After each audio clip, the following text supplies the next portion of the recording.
Well, Texas's standing in the world is no secret when it comes to the use of capital punishment. Even underdeveloped countries balk at the rate with which the state operates the death chamber. Various organizations around the world continue to stand in solidarity with activists who want to see an end to capital punishment. One such group is the European Association for Human Rights. Its spokesperson, Andrea Bachmann, is in Texas for the association's work against the death penalty. And Ms. Bachmann joins us live in the studio. Andrea, thank you so much for joining us. I have to thank you. Tell us first, what brings you to Texas? I had some visits on death row. We are supporting a man over there called Jared Marshall. Mm-hmm. And we read a lot about documents and trial transcripts, and we think his trial wasn't fair, and that he was innocent, and he has got no support over there. Now, how long has your operation actually been in business there? Our association is very new, so it was founded in 2012, but we learned more about this case earlier in 2010, 2011. Does it seem more real now that you're actually here in Houston and up in Livingston and seeing the guys on death row? Of course. It's my third visit, and I will come back.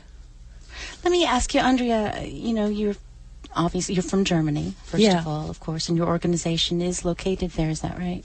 It's located there, yeah, but we have got members from all over the world, so we have got people from Germany, from Italy, from the United Kingdom, and from Florida, California.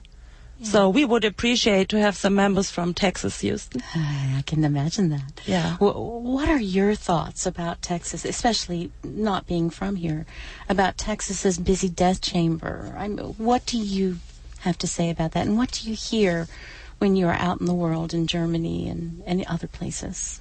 Oh, you don't hear a lot about it. Well, we heard a lot about Troy Davis or Anthony Graves. Yeah. And Anthony Graves, who was, of course, exonerated. Yeah, but it's not so public in the news.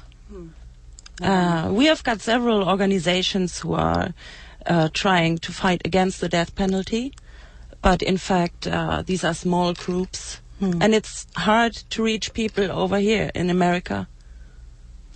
Well, there's been much discussion about the state's recent change to a one-dose drug for executions. What are your thoughts about this? Oh, I guess it's terrible. Terrible. It's like treating them like an animal. What advice can you give our listeners about becoming more informed in the movement to abolish the death penalty?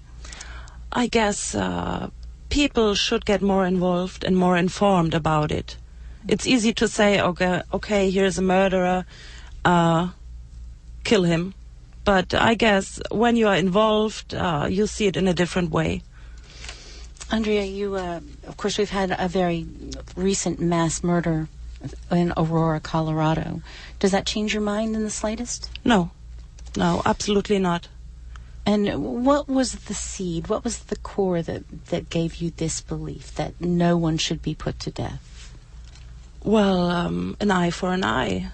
That's wrong, in my opinion. And it wouldn't be possible in the European Union.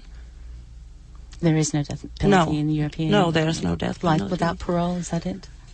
Yeah. And our goal in Europe is to prepare the people for their life after prison. What means therapy and all this. So what are your plans here? What are you going to do while you're here in Houston?